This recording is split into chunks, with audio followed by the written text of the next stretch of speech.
Mayong adlaw sa inyong tanan. Ako di ay si Joy Plarisan, usa ka solo parent. Adunay duha ka anak. Ito nga time dili enough ang akong income. Mao nga racket dinhi, racket didto. Di gid pwede magkapoy-kapoy kay naay gibuhi ug naay gipa-eskwela. Nasulod si Ashley atong 2015 isip sponsored child sa Child Fund Japan.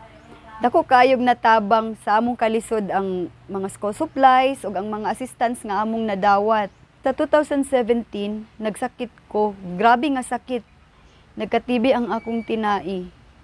Nisamot gyud kalisod ang among kahimtang ato nga time.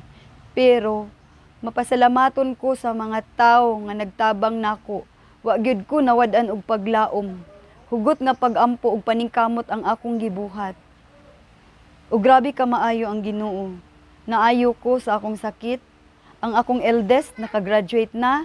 Nagtrabaho na siya karon. Dagan kog natun-an sa mga trainings. Ug akong na-apply sa akong negosyo karon aron ko magka-income. Ug karon si Ashley nasa grade 9 junior high.